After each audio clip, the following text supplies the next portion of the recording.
Parlez-nous un peu de ce vol que vous avez fait aujourd'hui, c'est la répétition du 14 juillet. Eh ben, super vol aujourd'hui, c'est une manipulation complexe, hein. Il y a beaucoup d'avions en l'air. Évidemment, priorité numéro 1, c'est la sécurité. Le but, c'est d'être à l'heure, à la seconde près, d'être à la bonne vitesse, à la bonne altitude, mais surtout veiller à ce que tout se passe bien. On est dans un volume assez réduit, on l'a beaucoup répété, on l'a beaucoup briefé, tout ça est très professionnel, vous en doutez. Et le résultat était pas mal.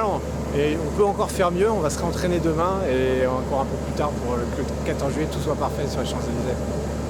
Cette A330 MRTT, vous en pensez quoi alors? Je trouve que c'est une super machine, je pense qu'on a de la chance d'en avoir une quinzaine dans l'armée de l'air. C'est pas une surprise, il y a de plus en plus de forces armées qui achètent du 330 MRTT. C'est une belle machine d'Airbus, on peut faire plein de choses avec. Et voilà, on attend la prochaine version avec des nouveaux moteurs basés sur l'Airbus Neo. Et puis c'est une machine qui va rester, je pense, pour de nombreuses années dans l'armée de l'air. Non, le pilotage de base de l'avion, on va dire, on se base sur les procédures Airbus, donc c'est à peu près la même chose. Il y a évidemment toute une couche d'emploi militaire avec des procédures qui sont plus tactiques ou plus stratégiques, évidemment, qu'on n'est pas dans le civil. Et puis surtout, la grande différence, c'est un membre d'équipage en plus au cockpit, c'est l'officier de ravitaillement, qui, avec les caméras à l'arrière, va maîtriser vraiment la chorégraphie qui se déroule autour de ce porteur quand les avions viennent se mettre dans nos ailes, prendre du carburant, repartir. Tout ça, évidemment, est très contrôlé. C'est sous la responsabilité de ce membre d'équipage en plus.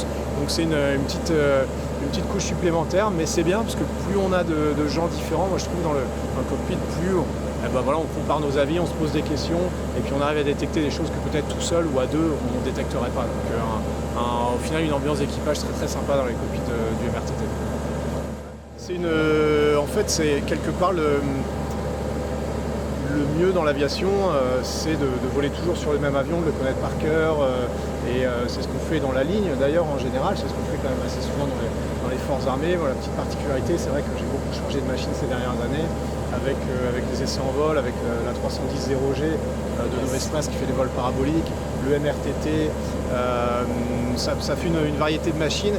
Il faut être assez humble en fait, il faut savoir dire, il y a notre brief dans les cockpits. Moi je le dis en général quand j'ai pas volé depuis longtemps sur une machine, la première chose que je dis c'est là je vais faire des erreurs aujourd'hui, il faut qu'on se corrige, il faut qu'on se dise les choses, et c'est ça le fonctionnement en équipage. Ça demande un boulot technique de se maintenir à jour et de relire la documentation peut-être un petit peu plus souvent qu'on le fait sur un avion qu'on connaît par cœur, mais ça implique surtout de se reposer sur les autres et d'avoir un bon fonctionnement en équipage, et si on fait ça, là il n'y a aucun problème. Avec plaisir. Qu'est-ce qui fait de la France un pays si unique quand vous voyez notre pays du siège? Déjà, c'est le fait qu'on a l'aéronautique qui nous permet de le faire. On a un grand pays de l'aéronautique, que ce soit pour les avions de chasse, les avions de transport. On a cette tradition qui dure depuis toujours, depuis tout début, Clément Ader, etc. C'est valable dans l'espace aussi. On est aussi un grand pays de l'espace, donc il faut continuer ça, c'est important. C'est des choix politiques, c'est des choix industriels, c'est tout un tissu de labos, d'entreprises, d'écoles, de chercheurs. On a la chance de bénéficier de ça, il faut arriver à l'entretenir, c'est pas tous les jours facile.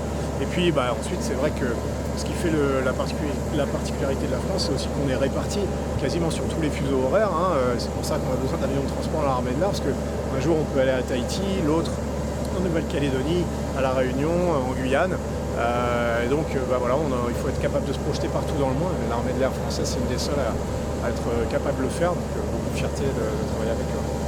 C'est beau la Beauce du ciel. Oui, c'est joli, mais tout est joli. Aujourd'hui, on a vu le château de Chambord, on n'était pas très loin pendant l'entraînement, donc on est toujours un petit peu surpris.